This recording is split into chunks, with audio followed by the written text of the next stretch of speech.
Varicose veins బాధితులకు శుభవార్త. హైదరాబాద్ లో ఉచిత కన్సల్టేషన్ మరియు స్క్రీనింగ్ కొరకు ఎవిస్ హాస్పిటల్స్ ని సంప్రదించండి.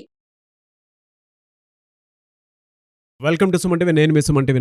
కోల్కతా ఇన్సిడెంట్కి సంబంధించిన కనుక మనం చూస్తే Sandeep Ghosh X principal of RG Kar hospital, అతనిపై ఈడీ దాడులు జరగడం మనం చూస్తూ ఉన్నాం ప్రస్తుతం అయితే. అంటే ఇప్పుడే అందినటువంటి తాజా వార్త ప్రకారం అయితే.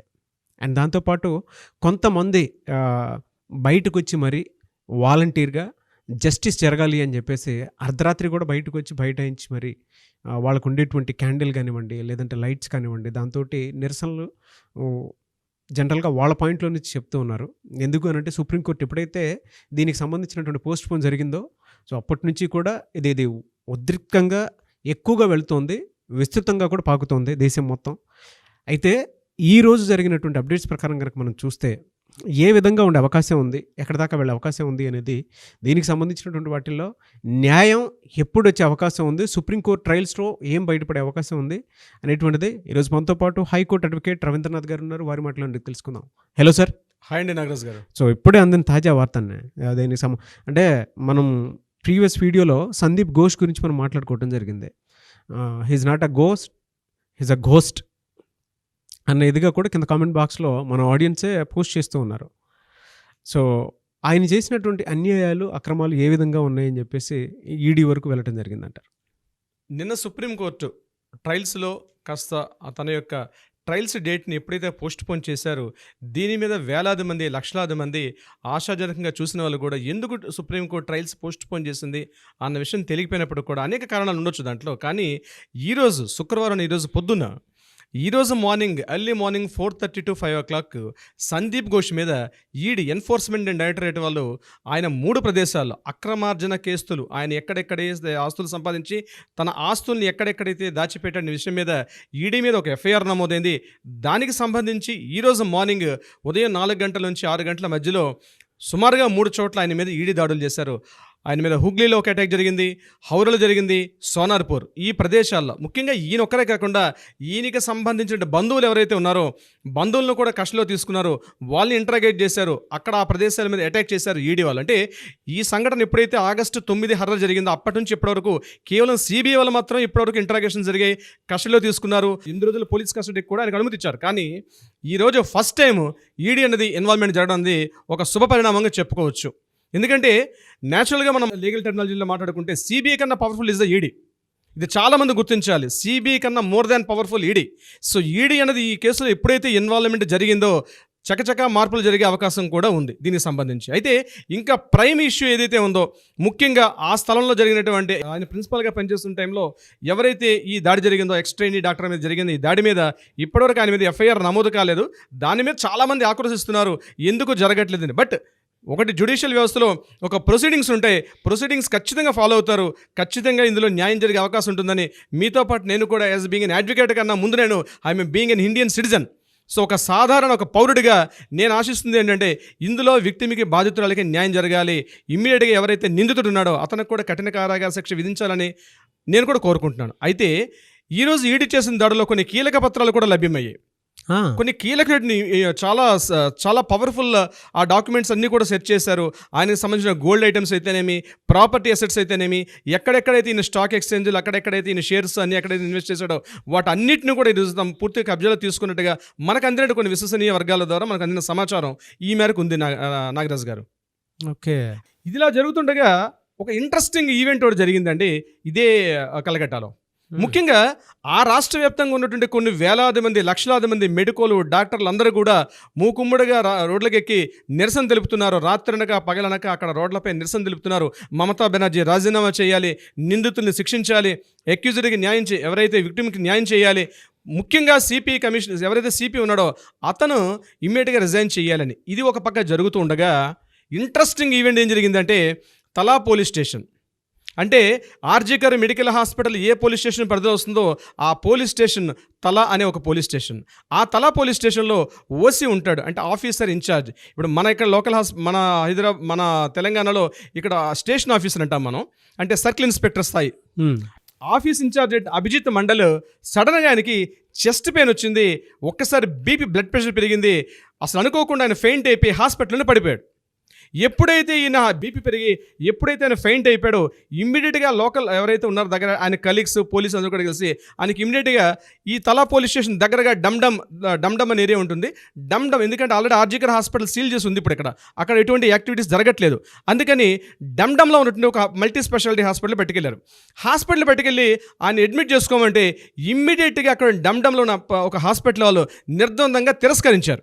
అతన్ని అడ్మిట్ చేసుకోవాలా, అవి ఏం అవసరం లేదండి, జస్ట్ మెడిసిన్స్ రాసి సరిపోతుంది, ఏం పెద్ద సీరియస్ కాదని చెప్పారు.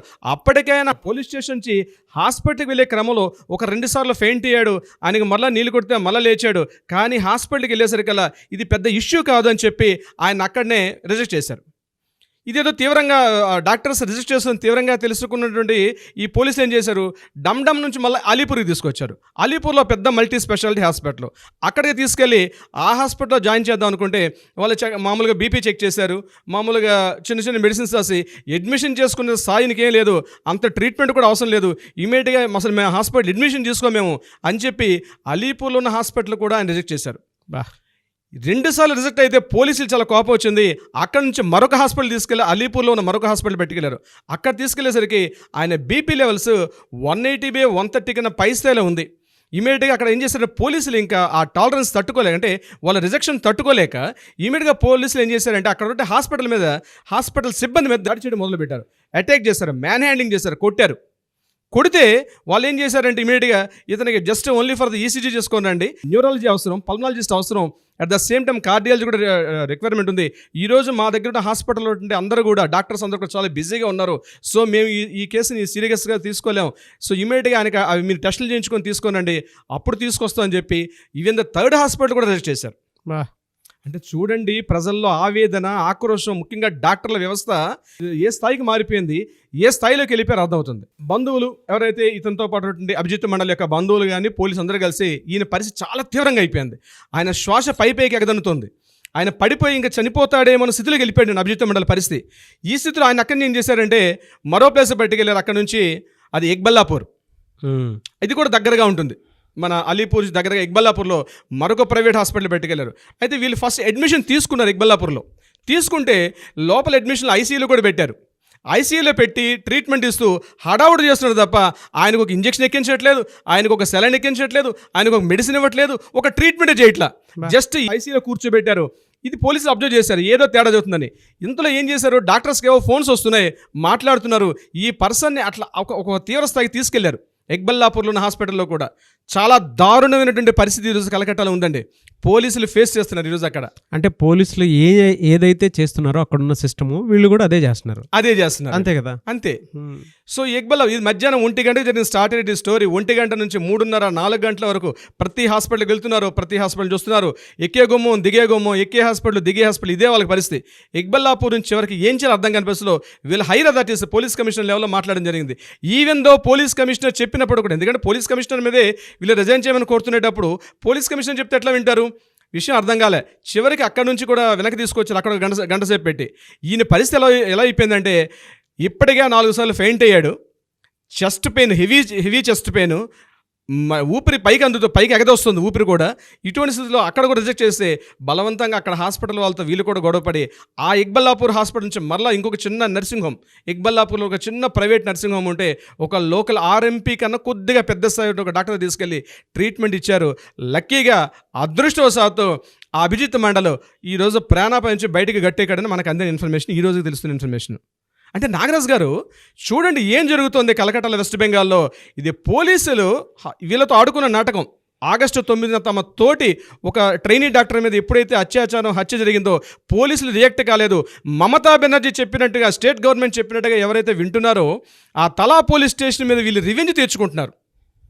మనుషుల్లో నిన్న మనం మాట్లాడుకుంటూ ఒక మాట చెప్పాం, మనుషుల్లో ఆవేశాలు కట్టాలు తెంచుకున్నంత వరకు ఇలా ఉంటుందండి, ఇలాంటి ప్రజాస్వామ్యబద్ధంగా చేస్తారు. కానీ ఈ ఒక స్థాయి దాటిన తర్వాత వాళ్ళు దేనికైనా తెగిస్తారు. వైద్యో నారాయణ హరి అంటాం, సాక్షాత్తు దేవుడితో కొలుస్తాం మనం. ఈరోజు ఆ తలా పోలీస్ స్టేషన్లో చీఫ్ హెడ్ ఎవరైతే ఉన్నారో, ఓసీ ఆఫీస్ ఇన్ఛార్జ్ ఎవరైతే ఉన్నారో అతనికి ఈరోజు ఇంకెంతమంది ఫేస్ చేస్తున్నారో మనం తెలియట్లా. కానీ ఇతను తలా పోలీస్ స్టేషన్లో మెయిన్ కీ ఆఫీసర్ కాబట్టి న్యూస్ బయటకు వచ్చింది. ఎంతమంది పోలీసులు దీన్ని ఫేస్ చేస్తున్నారో తెలియదు. ఇది యాక్చువల్గా ఒక రాజకీయ వ్యవస్థ భ్రష్టు పట్టిపోతే బ్యూరోక్రాట్స్, ముఖ్యంగా పోలీస్ వ్యవస్థ అయితేనేమి, వైద్య వ్యవస్థ అనేమి, ఈ సిబ్బంది ఒకరి మీద ఒక రైవల్ తీసుకుంటే చివరికే నష్టపోయేది ప్రజలే. ప్రభుత్వం మేలుకొని ఈ ప్రాబ్లం ఇమ్మీడియట్గా సాల్వ్ చేయకపోతే, కోర్టులో ఆల్రెడీ జ్యుడిషియల్ వ్యవస్థ ఇన్వాల్వ్ అయింది, కానీ ఇమ్మీడియట్గా పొలిటికల్ డిపార్ట్మెంట్ మమతా బెనర్జీ ఒక ఆరోగ్య శాఖ మంత్రిగా ఉంది, ఒక హోమ్ మినిస్టర్గా ఉంది. ఈ వ్యవస్థలో ఉండి కూడా అటు బ్యాలెన్స్ హోమ్ మినిస్టర్ ఈవిడే, అంటే పోలీస్ యంత్రాంగానికి ఈవిడే హెడ్, అటు వైద్య ఆరోగ్య శాఖ మంత్రిగా ఈవిడే హెడ్. బట్ రెండు వ్యవస్థలని ఈరోజు బ్యాలెన్స్ చేయలేక తను పూర్తిగా అణగారిపోయింది.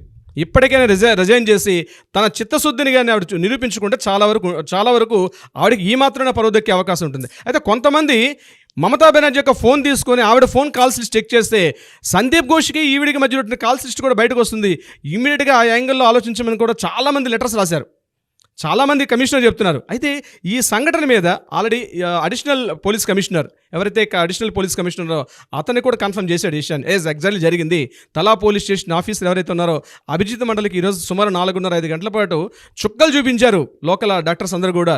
ఈవెన్ గవర్నమెంట్ హాస్పిటల్ కాదు, ప్రైవేట్ డాక్టర్స్ కూడా ఒకే ఒక కట్టు మీద ఉన్నారు. వాళ్ళ సర్వీస్కి, వాళ్ళ యూనిటీకి మాత్రం, అంటే నాగరాజ్ గారు, వెస్ట్ బెంగాల్ మన సోదరులు వాళ్ళు కూడా మన సాటి భారతీయులు, మనమే వేరే దేశంలో లేవండి, పక్క రాష్ట్రంలో జరుగుతుంది, సుమారుగా ఒక 500 కిలోమీటర్ డిస్టెన్స్లో ఉంది వెస్ట్ బెంగాల్. వాళ్ళు చేస్తున్నటువంటి ఈరోజు ఆ పోరాటం ఎంటైర్ త్రూఅవుట్ ఇండియాకు ఒక మార్గదర్శకం అవుతుంది నాగరాజ్ గారు. నో డౌట్ అండి. అందులో కొంతమందికి ఒక డౌట్ రావచ్చు, అంటే రివెంజ్ గేమే జరుగుతుంది, ఈగో గేమే నడుస్తుందని చెప్పేసి. లేదు, ఆవేదనకు సంబంధించినటువంటిది, జస్టిస్కి సంబంధించింది, న్యాయం కోసం పోరాడుతున్నటువంటి సామాన్య నిరసనకారుల్లాగా వాళ్ళు చేసేటువంటి అహింసా మార్గంలో చేసేటువంటి నిరసన. అంటే జనరల్గా ఇందులో చాలామందికి ఈగో గేము, రైవల్రీను, లేదంటే రివెంజ్ మోడో ఏదో. గాంధీ గారు సహాయ నిరాకరణ ఎప్పుడో చేశారు, ఈరోజు సహాయ నిరాకరణ జరుగుతుంది అదే బెంగాల్లో. ఎందుకు అని అంటే, being a state CM, home minister, health minister, ఈ 3 సిస్టమ్స్లో, అంటే ఈ 3 సిస్టమ్ తన కనుసరణలోనే పెట్టుకొని తనే నడిపించగలిగేంత క్యాపబిలిటీ ఉన్నా కూడా ఆ వ్యవస్థ ఫెయిల్ అయ్యేటువంటి పరిస్థితికి వచ్చింది అని అంటే, అక్కడ సామాన్య ప్రజలు ఏ స్థాయిలో ఆవిడ మీద విరుచుకుపడుతున్నారని చెప్పడానికి ఇంతకంటే పెద్ద ఉదాహరణ ఇంకోటి ఉండదు. నిజంగా సార్, అంటే కొన్నిసార్లు ఏమవుతుందనంటే, మీరు చెప్పిన దాంట్లో సామాన్యుడి ఆవేదన కూడా ఆ విధంగానే ఉంటుంది. న్యాయం కోసం పోరాడేటప్పుడు ఒకసారి పోలీస్ స్టేషన్కి వెళ్ళమంటారు, లేదంటే ఒకసారి కోర్టుకి వెళ్ళమంటారు, లేదంటే ఇంకొకసారి పలానా వాళ్ళని కలవండి అది ఇది అని చెప్పేసి అడిదిప్తారు, కానీ న్యాయం మాత్రం చేయరు. ప్రతి సామాన్యుడు ఆవేదన సార్ ఇది. ఒక్కసారి మనస్ఫూర్తిగా అరే నాకు కూడా ఇలానే జరుగుతూ ఉంటుంది అని ఆలోచించుకుంటుంటే లోపల గుండెలు ఏడుస్తాయి. ఎందుకంటే ఇలా ఫేస్ చేసినటువంటి వాళ్ళు చాలామంది ఉన్నారు, ఇలా ఫేస్ చేసేటువంటి మనుషులు చాలామంది ఉన్నారు. ఏడుపు వచ్చేస్తుంది సార్. ఎందుకంటే అక్కడ సుప్రీంకోర్టు చీఫ్ జస్టిస్ చంద్రచూడ్ గారు ఒక సందర్భంలో చెప్పారు, నేను గవర్నమెంట్ హాస్పిటల్కి వెళ్ళేటప్పుడు నేను ఫేస్ చేశానని. అంతకన్నా మనం ఎగ్జాంపుల్ అవసరం లేదండి. ఎందుకంటే ఒక సామాన్యుడి ఆవేదన కూడా ఏ విధంగా ఉంటుంది అని అంటే వాళ్ళ కన్నీళ్లు మండితే ఇలా ఉంటుంది అని. వాళ్ళ దేశం మొత్తం దీనికి సంబంధించినటువంటి వాటిల్లో ఇది ఒక చెంపపెట్టు అని చెప్పేసి అనుకోవాలి అంతే. ఇన్సిడెంట్కి సంబంధించి వీళ్ళంటే ఓట్లేసి గెలిపించిన వాళ్ళు ఏమన్నా పిచ్చివాళ్ళ సార్? వాళ్ళకి ఉంటుంది, వాళ్ళ కన్నీళ్ళు కూడా మండుతాయి, ఇలానే ఉంటాయి ఏదన్నా సరే. అంటే దీనికి సత్వర న్యాయం మాత్రం జరగాలని కోరుకుందాం. ఎలాగో సుప్రీంకోర్టు సుమోటోగా తీసుకుంది కాబట్టి we want justice, we demand justice. Anyways thank you so much for the update. Thank you so much Nagaraj గారు.